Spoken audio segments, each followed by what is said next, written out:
This is a time of uncertainty. This is an unprecedented time in our country. We've never dealt with something like this before. And with this uncertainty, we get a lot of anxiety because we feel unsafe when things are uncertain. And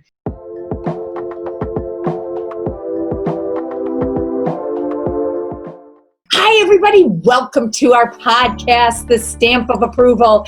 Thanks for joining. So during the pandemic, we're providing many podcast episodes with a variety of topics with some of the very best professionals in their fields so that we can help you during these uncertain times. We're going to get through this. Create a plan for yourself, your personal life, your business, and take action. I'm Kristin Stampini. My husband Mark and I own multiple businesses. In 2017, we opened our virtual assistant business where we help small business owners hire, train, and staff administrative assistants at a very affordable price. We have a real estate business as well. My real estate career actually began during the financial and real estate crisis back in 2007. And during that time, I was personally bankrupt and broke. Over the years, we were able to build a $1 million real estate team. Currently, we have a small real estate team as well as a real estate brokerage. We have a real estate investment company, and I'm also a real estate coach for the Craig Proctor Systems. So today, my guest is Dr. Rachel Needle. Rachel is a licensed psychologist and certified sex therapist in private practice, and is the founder and executive director of the Whole Health Psychological Center, a comprehensive psychological practice with therapists with a broad range of specialty areas. And Dr. Needle has presented her research and clinical work at national and international conferences. She has been quoted in a number of newspapers and popular magazines on issues related to mental health, substance use, and sexuality.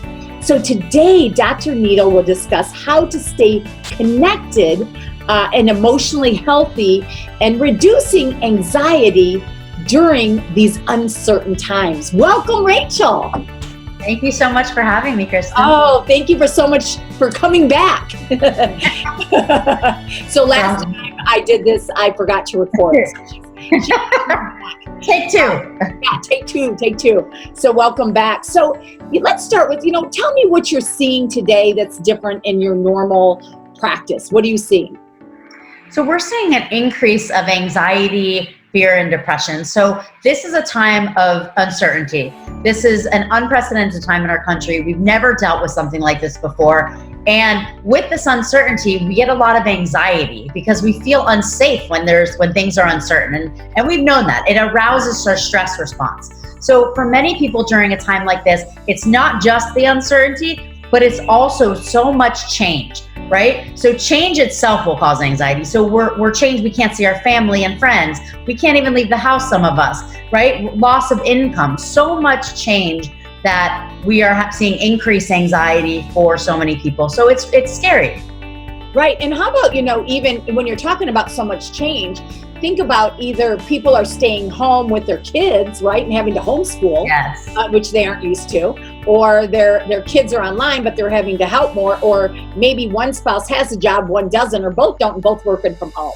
So I'm sure those are some of the issues that you're dealing with today.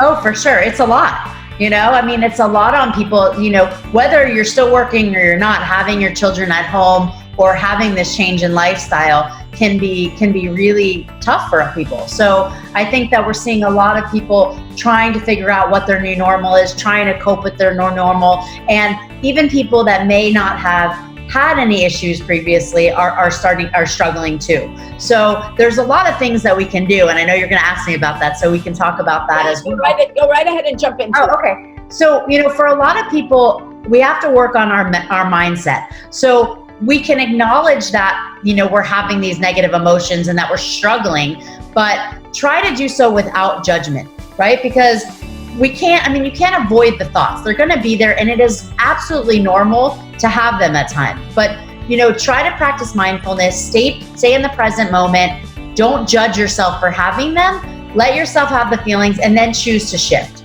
right? So give yourself, for some people, I tell them if they're having a ton of anxiety and stress and these thoughts are occurring all day, I tell them to try to pick a time of day, even 2 times, and for 5 minutes straight, out loud, say everything they're worried about or stressed about, and give yourself that time so that if throughout the day you're thinking about this, you'll be like, okay, at 5 p.m. I get my stress time or my time to be worried.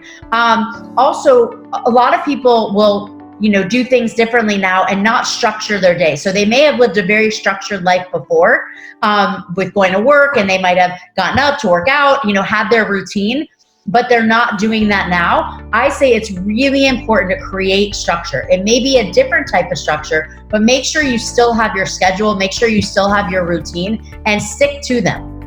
And for some of us, making sure that we have kind of the goals of each of our days is really important. The other thing is, we hear all around the media, people talking about social distancing. And I really want to encourage people to even just change the language, and that can help.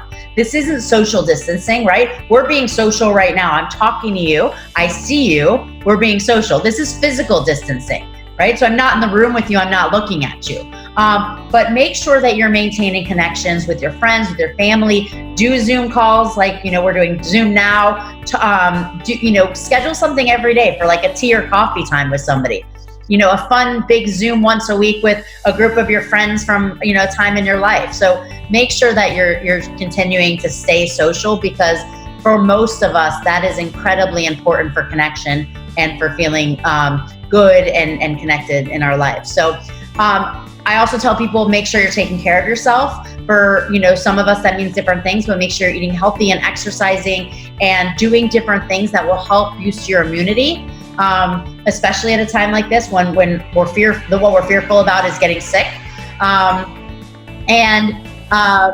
Another thing that is always helpful for people is to help others. So when we give back to other people, so even if it's like, buying groceries for a family member or somebody else, or, donating to, people that are out of work or supporting a local restaurant, giving back feels good. So do that, because we want to do as many things as we can to feel good at this point, especially. Another thing that could be helpful is finding something that you can control. So a time like this, we feel so out of control. That uncertainty, we cannot control what is going on right now. We just have to sort of sit back and watch. So find something that you can control, and by doing that, it will help decrease your anxiety. So for me, I started organizing my bathroom. So organize your files, organize your bathroom, do a project that you've been putting off, something like this. And the thing that I always make sure that I stress when I talk to people is know that there is help. So if you're struggling, there are mental health professionals like myself. We're doing telemental health counseling. So we do therapy over the internet. You can see us, we can see you. If you're not comfortable with that, phone is even an option. So make sure that you reach out. Again, my name is Dr. Rachel Needle, and I'm at the Whole Health Psychological Center, which is 561-721-6400, or wholehealthpsych.com. You can also always pick up the phone and call 211. So those are some good options if you're struggling as well. No, that's great. That's a lot of information that you just gave. So I got more. I stopped. Yeah, because I want to kind of talk to you about what you just talked about. So making sure that you are still staying connected, right? Yeah. And making sure that, even happy hours, people are having happy hours, right? Yeah. I even watch people that are cooking together. I've seen that, where they're doing like, just kind of like you and I are doing, or setting up either their phones or their computers, and they're actually cooking and talking to each other. So it's like you're with them, right? Or you're sitting there and having a glass of wine, either with a bunch of people, friends, family.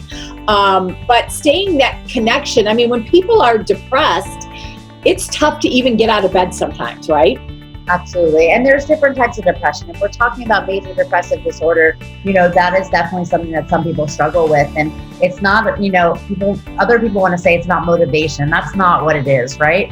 There's so much more that goes into, severe and persistent mental illness and things like major depressive disorder. So it's not as easy as, well, just get up.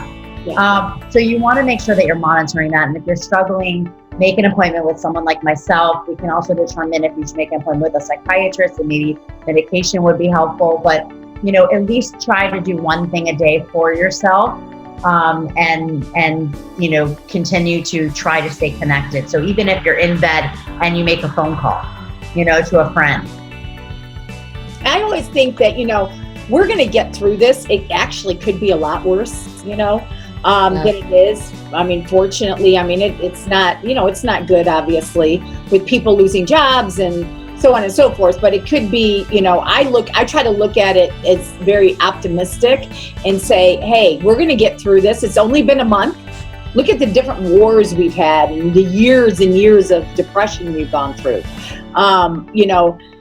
The worst thing that could happen, obviously, is, somebody getting sick or you getting sick and things like that. But the thing is that we're going to all get through this. It's going to be different. Okay. When we do open up, our different states or whatever, things are still going to be different, right? Things are going to start up slow because people are still not going to feel real comfortable going out. And we just need to be mindful, like you said, but start doing that now. Even going outside and sitting there, right? And getting, especially we're here in South Florida, getting some sunlight, right? Because that makes us happy.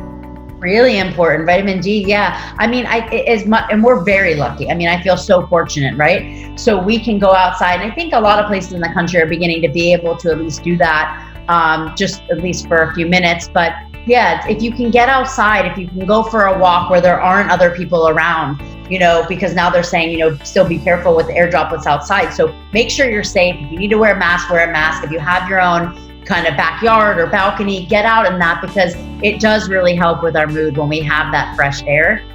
So absolutely continue to do things like that. And we don't want to, if we are having, like Rachel was saying, if we're having, unfortunate thoughts or things like that, just give yourself a couple times a day, because the mind is so powerful, right? So give yourself a couple times a day, but don't try to dwell on that. Try to look towards positive things, right? Yeah, it's important to allow ourselves to have emotions, right? So it's okay for us to be scared.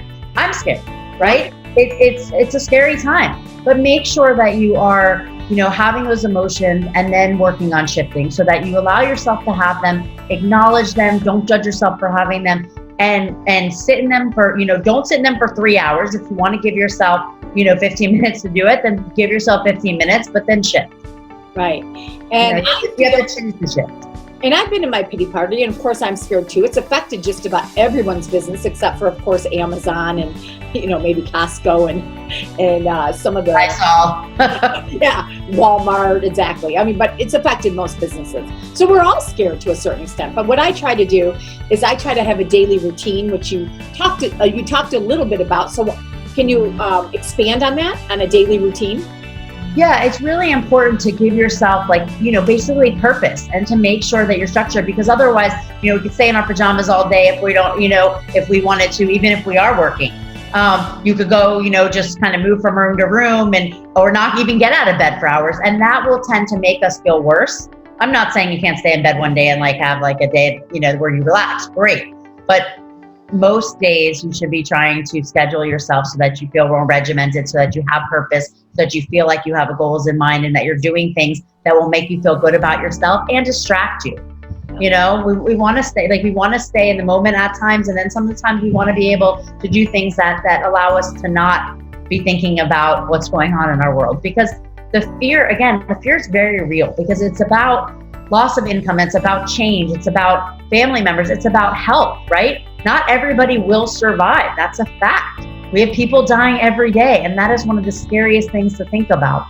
But we have to take control of what we can. We can protect ourselves the best possible. We can continue to physically distance, wear masks, do what they're telling us to do, and that will help protect us so that we hopefully are not one of those people.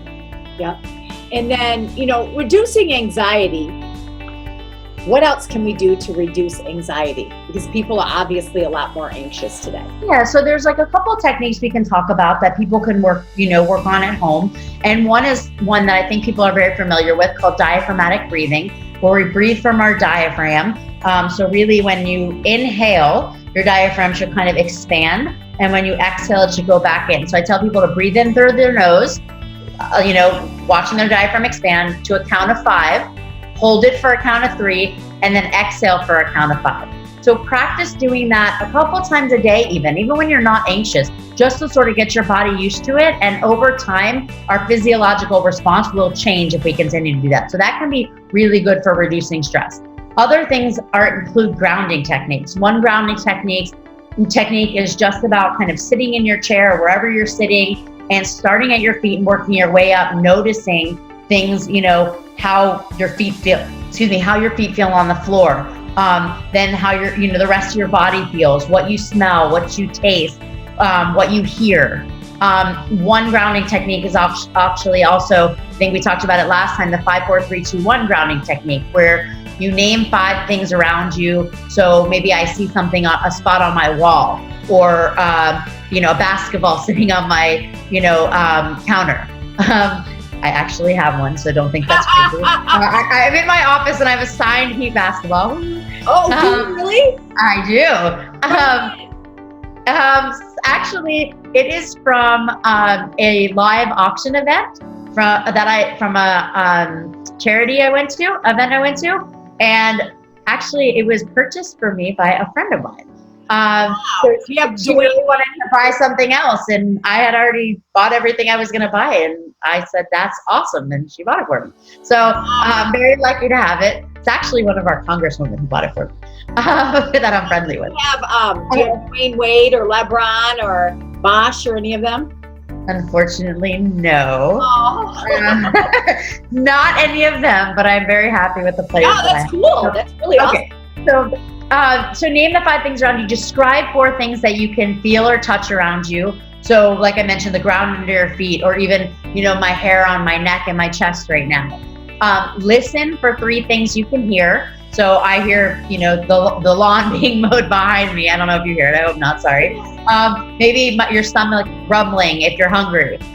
Name 2 things you can smell. So if you don't necessarily smell something in the place you are, go somewhere else and work on, seeing if you can smell something. And then say 1 thing that you can taste. So, maybe you taste something in your mouth from the last thing you ate, whatever it is. So that's a 5, 4, 3, 2, 1 method. And if you didn't catch all that because it was quick, you can Google it, and I'm sure something will come up, and it will be around that, same process that I talked about. What does that do exactly? It helps you to stay present in the present moment and reduce your anxiety. Very cool. Yeah. So what else are you seeing with people?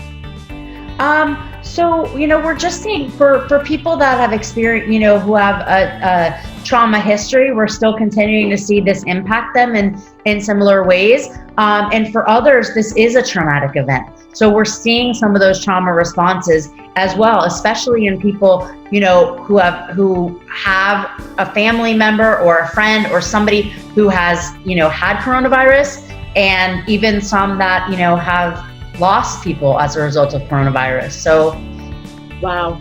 Yeah. So you know people that have lost people, or some of your clients? Yeah. Wow. And are you finding that the age and the health is what's affecting a lot of them? I'm thinking of the people that I know that have passed away as a result, and some were a little older, but many were my age. So recently, a nurse that I knew. Is it because when you're talking about these, did any of them have health compromised, or No. Well, I don't know about the older ones. It wasn't people that I knew directly. They were people that friends of mine are friendly with. So they were in their 60s, I think. But there have been plenty of people my age that I do know that have gotten it, and some that have died as a result. Now, how about addiction? So we're seeing an increase, and even in people sort of falling off the wagon or relapsing, however you want to refer to it, as a result. I mean, thinking about it as, there's a lot of things that lead to substance use, and one of them is, it helps distract us from these feelings that we do not want to have. So we're seeing a lot of that, as well as, people that don't have, those that didn't have that much of a safety net before, now losing what it is that they had, and it's leading to people just, beginning to use or continuing to use or relapsing. So with addiction, and also you can't go to face-to-face meetings for people that wanted to go to meetings, right? Right, and that connection is really important, that support, especially when you're, in recovery. There are a lot of online meetings and things going on that way, so you're doing a good job of keeping that, but for a lot of people that's challenging. So what do you recommend to and if somebody's watching or, listening to this, what do you recommend that people like that do? Continue to stay connected, do the online meetings, pick your support system. I mean, for all of us, right? Maintain, know who your support system is and reach out on a regular basis. Continue to do things like this and get together with friends and talk about it. And if you're struggling, reach out. Again, people like myself, I'm a psychologist and there's other mental health professionals. Almost all of us are doing online therapy. And like I said, a really important number to remember is 211. Okay, and what's 211? 211 is a nonprofit organization that has a helpline, which you will get to a live person 24 hours a day. Okay, wow, that's awesome. And our local 211 is actually the call center that if you call the National Suicide Hotline in this area, you will get our 211. Wow, that's awesome. So basically a few things, I don't know if there's anything else that you wanted to cover today, but basically staying connected, staying on routine, right? Yep. Allowing your breathing in the, what'd you say, the 5, 4, 3, 2, 1 method. Yep. And then making sure that to whatever your thoughts are, it's okay. Go ahead, but only do it a couple times a day because your thoughts are so powerful, right? And making sure that, you try to reduce your anxiety, in multiple different ways that you can, but staying on a routine and, getting outside, getting in the sun and things like that definitely help, right? And for people that, have lost their jobs and are nervous or people worried about money, even if they haven't, creating a job and listing like what are your necessities can be really helpful. I talk to people a lot about positive affirmations. So make sure that you create some affirmations that work for you. So something like, I am happy and I'm home with my family, or I will persevere. And, I've really been encouraging people to try to shift the way that they're thinking about things. And I know that's hard, but if you can shift this and try to find some silver lining and remind yourself that, we could potentially use this as a way to grow and persevere and for the future. So if you can shift your thinking and try to, look at this as a time to foster growth, resilience, a new appreciation for life, that can be really helpful. Wow, that's awesome. And, we're in this together. I mean, we're all going through the different emotions. There are people out there. So I'm trying to educate as much as I can and bring on people like Dr. Rachel Needle. But also I brought on a CPA yesterday that actually went over like 10 different things to help you and yourself on what you could. And the thing is there's a lot of fake news out there. So you got to make sure that you are watching things with people that you trust. Okay. And I promise you everything that I bring on here is first of all, things are changing every day. Okay. Right. But when I bring it on here, that is what it is, the people that I bring on. And like the CPA that talked yesterday, I'm telling you, he went over 10 different programs for you. So they were awesome. The different people that I'm bringing on, I brought on a lender.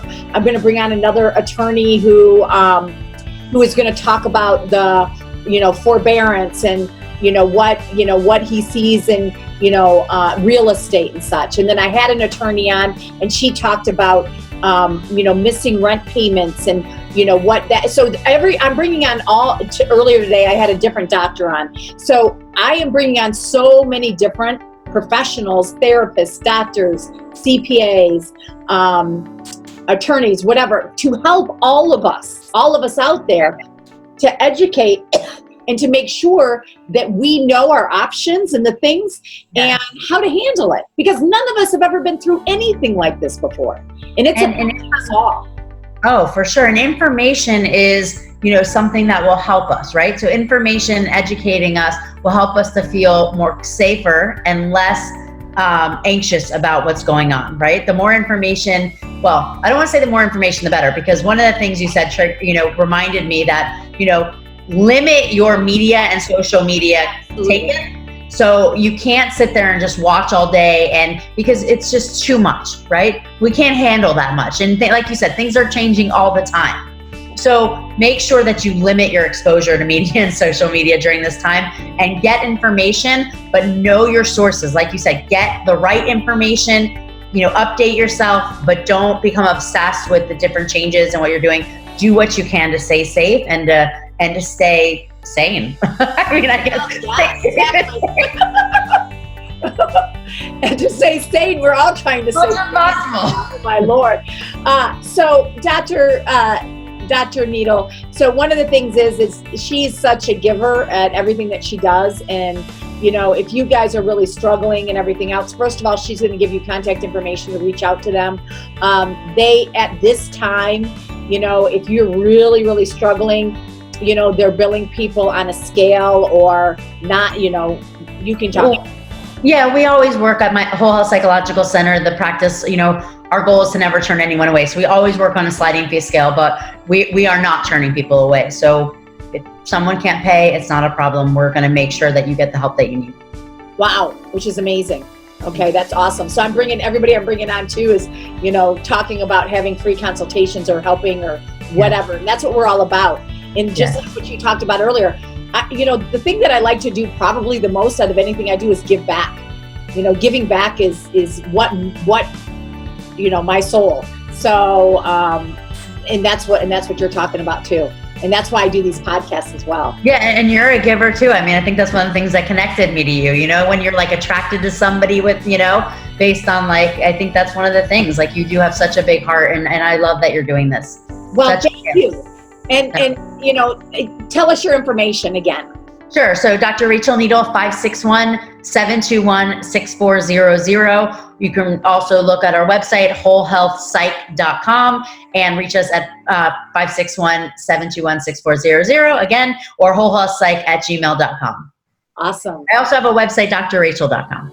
drrachel.com. Oh, yes. That's awesome. It has a lot of information on there as well.